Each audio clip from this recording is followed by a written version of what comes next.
শাশুড়ির ছবি সরিয়ে আমাকে স্ত্রীর আসনে বসাতে চান? তার জায়গায় তোমার ছবি রাখতে চাই।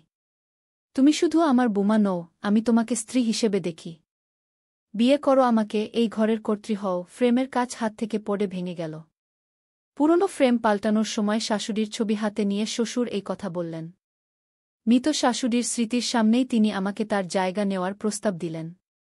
ভাঙা কাচের টুকরো মেঝেতে ছড়িয়ে পড়ল, যেন আমাদের সম্পর্কের পবিত্রতাও ভেঙে চুরমার।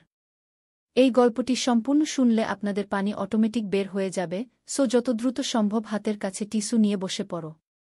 বিছানার চাদর যেন নষ্ট না হয় সেটা সম্পূর্ণ খেয়াল রাখার অনুরোধ জানিয়ে গল্পটি এখন শুরু করব। তার আগে সর্বশেষ অনুরোধ, দয়া করে এমন পানি বের করার গল্প নিয়মিত শুনতে আমাদের চ্যানেলটি সকলেই সাবস্ক্রাইব করুন। ধন্যবাদ। হ্যালো বন্ধুরা, আমার নাম আশালতা মুখার্জি। আমার বয়স ৪২ বছর। আমার স্বামীর নাম দেবজ্যোতি মুখার্জি, বয়স ৪৫ বছর। আমাদের ২ সন্তান, সূর্য আর মালতী। সূর্য ১৯ বছর বয়সী, কলেজে পড়ে। মালতী ১২ বছর বয়সী, স্কুলে যায়। আমি খুব সুখী সংসারে ছিলাম। স্বামী আমাকে ভালোবাসত, শাশুড়ি শ্বশুর আমাকে নিজের মেয়ের মতো দেখতেন। কিন্তু হঠাৎ করে আমার শাশুড়ি অসুস্থ হয়ে পড়লেন এবং ১ বছর আগে তিনি মারা গেলেন। এটা আমার শ্বশুরকে প্রচণ্ড ভেঙে দিয়েছিল। তারা ৬০ বছর একসাথে ছিলেন। আমি যথাসাধ্য চেষ্টা করেছি শ্বশুরকে সান্ত্বনা দিতে, তার দেখাশোনা করতে। তিনি প্রায়ই একা থাকতেন, শাশুড়ির ছবির সামনে বসে থাকতেন। তার আগ্রহ ছিল রান্নাঘরে। আমি স্বামীর সাথে সিদ্ধান্ত নিয়েছিলাম যে শ্বশুরকে আমাদের সাথে রাখব। তিনি একা থাকলে হয়তো বেশি কষ্ট পাবেন। সেদিন সকালে শ্বশুর ড্রয়িং রুমে ছিলেন, আমি তার জন্য চা নিয়ে গেলাম। তিনি শাশুড়ির ছবি হাতে নিয়ে বসেছিলেন। একটু আড়ষ্ট হয়ে গেলাম, কারণ আমি জানতাম উনি কতটা মানসিক যন্ত্রণায় আছেন। এই সময় আমার মনে হলো তাকে একটু একা থাকতে দেওয়া উচিত। কিন্তু তিনি আমাকে পাশে বসতে বললেন। বসো বসো আশা, তিনি বললেন আমাকে পাশে ডেকে। চা নিয়ে এসেছি, আমি বললাম। রাখো, তিনি বললেন। তোমার সাথে একটা কথা আছে কি? আমি উদ্বিগ্ন হয়ে চায়ের কাপ টেবিলে রাখলাম। আমি পথ দেখতে পাচ্ছি না, তিনি বললেন। সুমিত্রা চলে যাওয়ার পর আমি কত একা হয়ে গেছি। জীবনে কোনো আগ্রহ নেই। একটা জিনিস ছাড়া। আমি ভাবছিলাম তিনি কোনো নতুন শখ বা কাজের কথা বলবেন, যা তাকে ব্যস্ত রাখবে। কিন্তু তার পরের কথাগুলো আমাকে চমকে দিল। কোনো জিনিস? আমি জিজ্ঞেস করলাম। তিনি আমার দিকে অদ্ভুত দৃষ্টিতে তাকালেন। তারপর শাশুড়ির ছবি নিয়ে ফ্রেম থেকে বের করতে থাকলেন। আশা, তুমি খুব ভালো মেয়ে। সুমিত্রা সব সময় তোমাকে পছন্দ করত। আমিও করি। তোমার যত্ন আমি ভুলব না।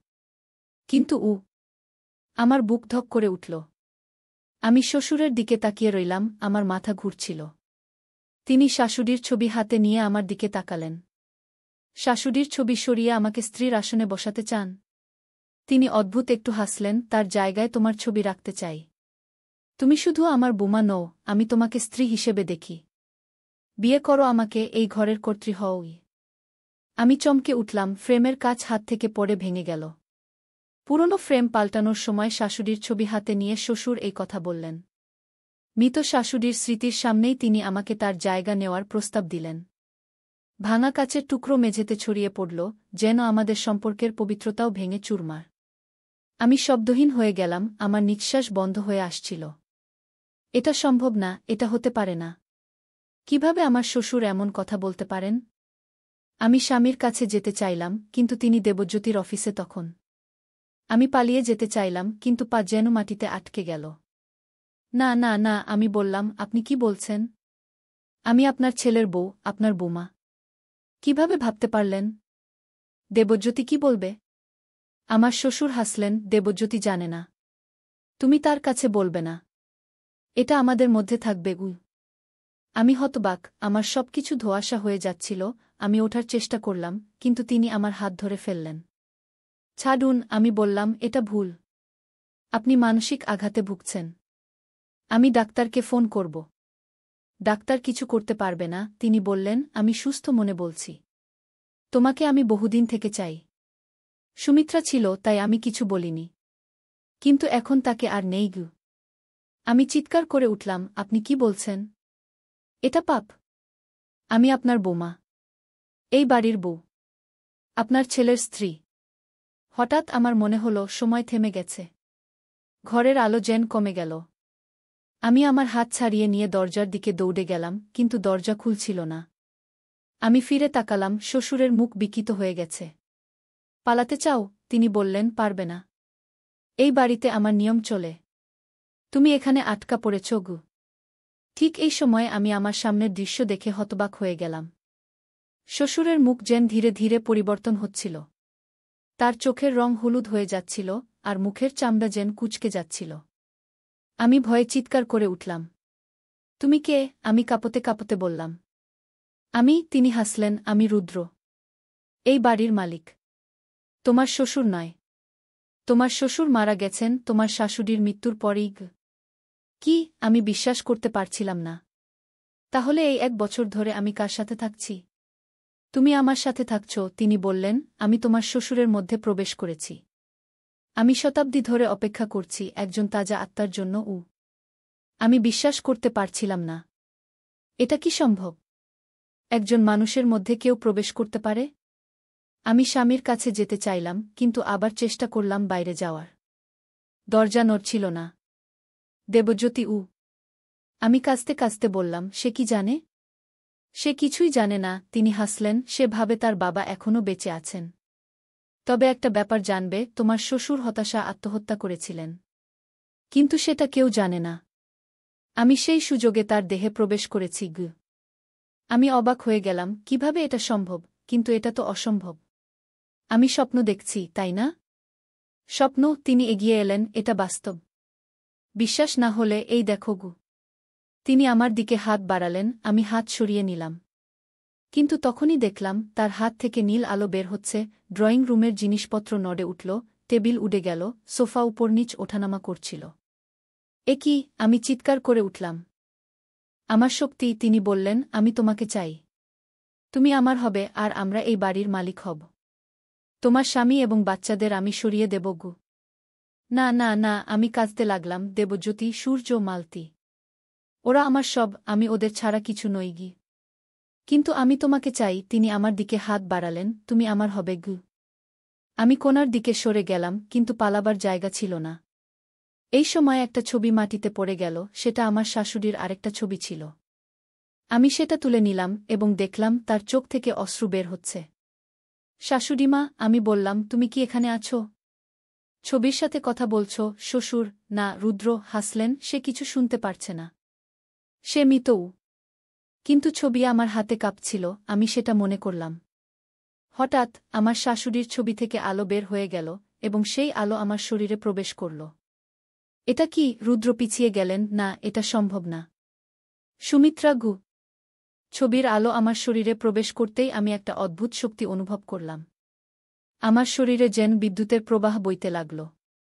সুমিত্রা, আমি অবাক হয়ে বললাম। আমার কণ্ঠস্বর পরিবর্তন হয়ে গেল, মনে হলো আমার মধ্যে 2টি কণ্ঠস্বর আছে। আমি সুমিত্রা। আমার কণ্ঠস্বর কাঁপল। আমি আমার বাড়ি রক্ষা করতে এসেছি। আমার স্বামী এবং আমার বোমা, আমার পরিবারকে রক্ষা করতে এসেছি। সুমিত্রা। রুদ্র ভয় পেয়ে গেলেন, তুমি মারা গেছ? আমি মারা গেছি, আমি সুমিত্রা বললাম, কিন্তু আমি আমার পরিবারকে রক্ষা করার জন্য ফিরে এসেছি। আমি তোমার ক্ষমতা দেখেছি, রুদ্র। আমি জানি তুমি আমার স্বামীর দেহে প্রবেশ করেছ। আমি জানি তুমি কি করেছ। আমার হাত থেকে আলো বের হচ্ছিল, আমি অবাক হয়ে দেখছিলাম। আমার শরীর আমার নিয়ন্ত্রণে নেই, কিন্তু আমি সব অনুভব করতে পারছিলাম। আমি এবং সুমিত্রা যেন একসাথে ছিলাম। তুমি আমার ছেলে, বোমা এবং নাতিনাতনিকে ছেড়ে দাও, সুমিত্রা আমার মাধ্যমে বললেন, নইলে তোমাকে বাধ্য করব। সুমিত্রা। রুদ্র কাঁপতে লাগলেন, তুমি আমাকে বাধা দেবে না। আমি বহু শতাব্দী ধরে ভটকে বেড়াচ্ছি, আমি এই দেহে আছি, এই বাড়িতে আছি। আমি আর ছাড়ব না। এই সময় দরজা খুলে গেল, আমার স্বামী দেবজ্যোতি ঘরে ঢুকল। বাবা। আশা। সে দেখল আমি এবং তার বাবা মুখোমুখি দাঁড়িয়ে আছি। কি হচ্ছে এখানে? দেবজ্যোতি। আমি সুমিত্রা বললাম, তোমার বাবা নয়, এটা একটা দানব। রুদ্র নামে। তোমার বাবা মারা গেছেন 1 বছর আগে। এই দানব তোমার বাবার দেহে প্রবেশ করেছে। কি? দেবজ্যোতি বিশ্বাস করতে পারছিল না। এটা কি উন্মাদ প্রলাপ? না, আমি সুমিত্রা বললাম, এটা সত্য। এবং আমি তোমার মা, সুমিত্রা। আমি আশার দেহে প্রবেশ করেছি এই দানবকে ধ্বংস করার জন্য। কি আজগুবি কথা, দেবজ্যোতি রাগ করে বলল, আপনারা দুজনেই পাগল হয়ে গেছেন। বাবা, আপনি যেখানে বলেছিলেন আপনি সেই অস্ত্রোপচারের জন্য ডাক্তারের কাছে গিয়েছিলেন। বাবা না, আমরা দুজনেই চিৎকার করে উঠলাম।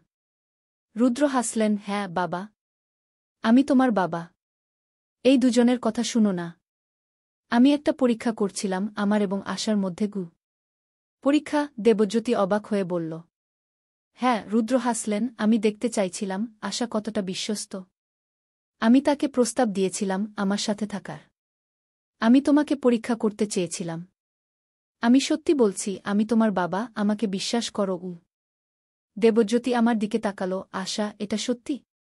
আমি কাঁপছিলাম, আমি নিজের ভেতরে সুমিত্রাকে অনুভব করছিলাম। আমি বললাম, দেবজ্যোতি, বিশ্বাস করো আমাকে। তোমার বাবা নয়, উনি একটা দানব। আমি তোমার স্ত্রী, আমি মিথ্যা বলছি না। দেবজ্যোতি। রুদ্র বললেন, আশাকে একটু সময় দাও, ও ঠিক হয়ে যাবে। ওর মন খারাপ আছে। দেবজ্যোতি দ্বিধাগ্রস্ত হয়ে পড়ল, তারপর সে তার বাবার দিকে তাকাল, তার বাবার চোখগুলো হলুদ হয়ে গেল। দেবজ্যোতি ভয় পেয়ে গেল। বাবার চোখ? সে বলল, এটা কি? তোমার বাবা নয়। আমি চিৎকার করে উঠলাম, এটা রুদ্র। ও তোমাকে মারতে চাইছে। তোমাকে, সূর্যকে, মালতীকে, আমাদের সবাইকে। ও আমাকে চায়। না আশা, এটা কিন্তু তার কথা শেষ হওয়ার আগেই রুদ্র তার দিকে আপিয়ে পড়ল। দেবজ্যোতি পিছিয়ে গেল, কিন্তু তার বাবার শরীর অসম্ভব গতিতে তার দিকে আক্রমণ করল। বাবা, আপনি কি করছেন? দেবজ্যোতি চিৎকার করে উঠল। তোমার বাবা নয়। রুদ্র হাসলেন, আমি রুদ্র। আমি তোমাকে মেরে ফেলব, তারপর তোমার স্ত্রী আমার হবে। এই বলে রুদ্র দেবজ্যোতির গলা চেপে ধরল। দেবজ্যোতি শ্বাস নিতে পারছিল না। না, ছেড়ে দাও, আমি চিৎকার করে উঠলাম।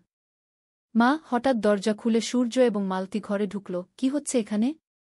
সূর্য ঝট করে ঘরের ভেতরে ঢুকে পড়ল। সে দেখল তার দাদু তার বাবার গলা চেপে ধরেছে। মালতী ভয়ে চিৎকার করে উঠল। দাদু! কি করছো তুমি? সূর্য চিৎকার করে উঠল, বাবাকে ছেড়ে দাও। ছেলেমেয়েরা এসে গেছে। রুদ্র একটু আশ্চর্য হয়ে বলল, কিন্তু তোমরাও বাঁচবে না। হঠাৎ করে রুদ্র দেবজ্যোতিকে ছেড়ে দিয়ে সূর্যের দিকে আক্রমণ করল। সূর্য পিছিয়ে গেল, কিন্তু রুদ্র তার শক্তিতে পুরো ঘরের জিনিসপত্র তার দিকে ছুড়ে দিল। একটা ভারী বই সূর্যের মাথায় লাগল, সে পড়ে গেল। সূর্য! মালতী চিৎকার করে উঠল, মা! বাবা! কি হচ্ছে? আমি এবং সুমিত্রা জানতাম এটা আমাদের একমাত্র সুযোগ। আমরা আমাদের শক্তি প্রয়োগ করলাম। আমার বাচ্চাদের ছাড়ো। আমার শরীর থেকে আলো বের হয়ে গেল। সুমিত্রার আত্মা আমার শরীরে ছিল। আমি তোমাকে ধ্বংস করব, রুদ্র। আমরা রুদ্রের দিকে হাত বাড়ালাম, আমাদের হাত থেকে একটা তীব্র আলো বের হল। রুদ্র চিৎকার করে উঠল, সে পিছিয়ে গেল। না, সে বলল, না, এটা সম্ভব না। আমাদের আলো তাকে পুড়িয়ে দিচ্ছিল, সে দেওয়ালে ধাক্কা খেয়ে পড়ে গেল। আমার পরিবারকে ছাড়ো। আমি সুমিত্রা বললাম, আমাদের জীবন থেকে দূর হয়ে যাও। না, আমি চাই। রুদ্র কাঁপতে লাগল, আমি তোমাকে চাই, আশা। কিন্তু আমি তোমাকে চাই না। আমি নিজের শক্তিতে বললাম, আমি আমার স্বামী, আমার বাচ্চাদের চাই। আমার শাশুড়ি সুমিত্রাকে চাই, আমার শ্বশুরকে চাই। আমি আমার পরিবারকে চাই, তোমাকে নয়। এই কথা শুনে রুদ্র আরও চিৎকার করে উঠল। সে শ্বশুরের শরীর থেকে বের হয়ে আসতে লাগল, একটা ধোঁয়ার মতো। শ্বশুরের শরীর মাটিতে লুটিয়ে পড়ল, আর রুদ্র একটা ছায়ার মতো ঘরের মাঝখানে ভাসতে লাগল। আমি ফিরে আসব, সে বলল, আমি আবার ফিরে আসব। না, ফিরে আসবে না। সুমিত্রা বললেন, আমি তোমাকে এই বাড়ি থেকে চিরতরে বিতাড়িত করছি। যাও, তোমার স্থান এখানে নয়। সুমিত্রার আলো রুদ্রকে গ্রাস করতে লাগল, সে আর একবার চিৎকার করে উঠল। তারপর সে ধীরে ধীরে মিলিয়ে গেল। ঘরে নীরবতা নেমে এল। সূর্য মেঝেতে পড়েছিল, মালতী তার কাছে গিয়েছিল। দেবজ্যোতি হাঁপাচ্ছিল, তার গলায় হাতের দাগ ছিল। আর শ্বশুরের শরীর মাটিতে অচেতন অবস্থায় পড়েছিল। কি হল? দেবজ্যোতি আমার দিকে তাকাল, আশা, কি হল এখানে? আমি বললাম, কিন্তু আমার কণ্ঠস্বর অদ্ভুত শোনাচ্ছিল। আমি অনুভব করলাম সুমিত্রা এখনও আমার মধ্যে আছেন। মা! মালতী ভয়ে আমার দিকে এগিয়ে এলো, তুমি ঠিক আছো? আমি ঠিক আছি। আমি বললাম, সুমিত্রা, তুমি এখনও আছো? আছি। সুমিত্রা আমার মধ্যে থেকে বললেন, আমি যাব না, যতক্ষণ না নিশ্চিত হচ্ছি সবাই নিরাপদ। দেবজ্যোতি। আমি বললাম, সূর্যকে দেখো। মাথায় আঘাত পেয়েছে। দেবজ্যোতি সূর্যের কাছে গেল, তার মাথায় হাত বুলাল।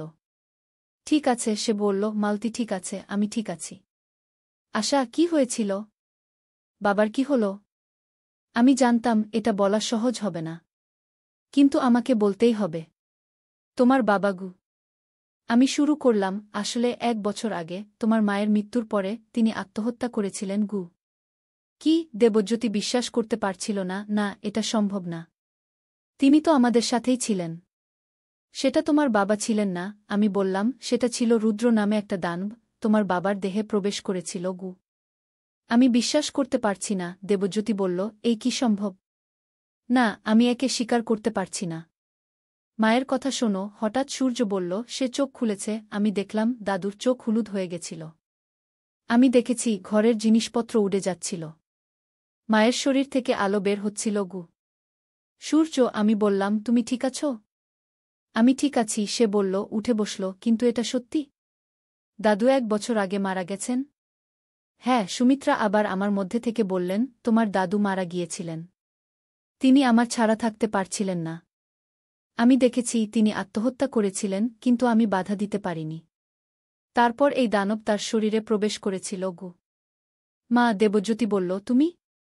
হ্যাঁ, আমি তোমার মা। সুমিত্রা বললেন, আমার মধ্যে থেকে আমি আশার শরীরে প্রবেশ করেছি তোমাদের রক্ষা করার জন্য গু। এটা বিশ্বাস করা কঠিন। দেবজ্যোতি বলল, মা, বাবা, রুদ্র, এসব কি? আমি জানি। আমি বললাম, আমার নিজেরও বিশ্বাস করতে কষ্ট হচ্ছে, কিন্তু এটাই সত্যও। দাদু কি এখন মৃত? মালতী কান্নাজড়িত কণ্ঠে জিজ্ঞেস করল। আমরা তাকালাম। শ্বশুরের দেহ ধীরে ধীরে ধুলো পরিণত হচ্ছিল। এটা তার প্রকৃত দেহ ছিল না। রুদ্র 1 বছর ধরে তার রূপ ধারণ করেছিল। এখন রুদ্র চলে যাওয়ার পর সেই ছদ্মবেশও যাচ্ছিল। হ্যাঁ, আমি বললাম, কিন্তু সান্ত্বনা দেওয়ার চেষ্টা করলাম, কিন্তু তোমার দাদু তোমার দিদিমার কাছে আছেন। তারা একসাথে আছেন গু। কিন্তু 1 বছর আমরা কার সাথে ছিলাম? সূর্য জিজ্ঞেস করল। একটা দানব। আমি বললাম, সে তোমার দাদুর রূপ ধারণ করেছিল। আমাদের কিছু জানতে দেয়নি গি। কিন্তু সে আমাদের ক্ষতি করেনি কেন? সূর্য জিজ্ঞেস করল। কারণ সে আমাকে চেয়েছিল। আমি বললাম, অস্বস্তি নিয়ে সে আমাকে নিতে চেয়েছিল। অন্যভাবে গি। দেবজ্যোতি আমার দিকে তাকালো, তারপর আমার হাত ধরল। কিন্তু তুমি আমাদের রক্ষা করেছ, সে বলল। আমি একা নই। আমি বললাম, তোমার মা আমার সাথে ছিলেন গু। তুমি এখনও আছো মা? দেবজ্যোতি জিজ্ঞেস করল। আছি। সুমিত্রা আমার মাধ্যমে বললেন, আমি সবসময় তোমাদের সাথে আছি। আমি তোমাদের রক্ষা করি। কিন্তু এখন কি হবে? সূর্য জিজ্ঞেস করল। আশামার মধ্যে দুটো আত্মা? না, সুমিত্রা বললেন, আমি চলে যাব। আমি আশার শরীরে থাকব না। আমি শুধু এটুকু জানাতে চেয়েছিলাম, আমি তোমাদের ভালোবাসি। আমি সবসময় তোমাদের সাথে আছি। হঠাৎ আমি অনুভব করলাম সুমিত্রা আমার শরীর ছেড়ে যাচ্ছেন। আমার শরীর থেকে আলো বের হয়ে গেল। সেই আলো ঘরে ভাসতে লাগল। দেবজ্যোতি, আমার সোনা। সুমিত্রা বললেন, সূর্য, মালতী, আমার বাচ্চারা, আশা, আমার বৌমা, আমি তোমাদের ভালোবাসি। আমি সবসময় তোমাদের সাথে আছি। তারপর সেই আলো মিলিয়ে গেল। আমার শরীর হঠাৎ ভারী লাগতে লাগল। আমি পড়ে যাচ্ছিলাম। দেবজ্যোতি আমাকে ধরে ফেলল। আশা, সে বলল, তুমি ঠিক আছো? ঠিক আছি, আমি বললাম আমার নিজের কণ্ঠস্বরে, আমি ঠিক আছি। সূর্য এবং মালতী আমার কাছে এলো। আমরা সবাই একসাথে বসে রইলাম। আমরা জানতাম আমাদের জীবন আর আগের মতো হবে না। আমরা জানতাম আমরা অদৃশ্য বিপদ থেকে বেঁচে গেছি। আমরা জানতাম আমাদের জীবনে এক অলৌকিক ঘটনা ঘটেছে। কিন্তু এইটাও জানতাম আমরা একসাথে আছি এবং আমরা সুরক্ষিত। পরের দিন আমরা শ্বশুরের মৃত্যুর ঘোষণা দিলাম। অন্যদের বললাম তিনি রাতে হঠাৎ হার্ট অ্যাটাকে মারা গেছেন। আমরা তার শেষকৃত্য করলাম, যদিও আমরা জানতাম এই দেহ আসলে তার নয়। কিন্তু আমরা এটাও জানতাম তিনি এবং শাশুড়ি এখন একসাথে আছেন শান্তিতে। আমার জীবন আবার স্বাভাবিক হয়ে গেল। কিন্তু আমি কখনই ভুলিনি সেই রাতের ঘটনা, যখন আমার শাশুড়ি আমার মধ্যে প্রবেশ করেছিলেন আমাকে রক্ষা করার জন্য। আর মাঝে মাঝে রাতে যখন একা থাকি, আমি অনুভব করি কেউ যেন আমাদের দেখছে, আমাদের রক্ষা করছে। সে কেউ নয়, আমার শাশুড়ি, শ্বশুর, পরিবারের প্রতিরক্ষক, যারা আমাদের ভালোবাসেন, আমাদের রক্ষা করেন। এবং আমি অনুভব করি পরিবারের বন্ধন মৃত্যুতেও শেষ হয় না।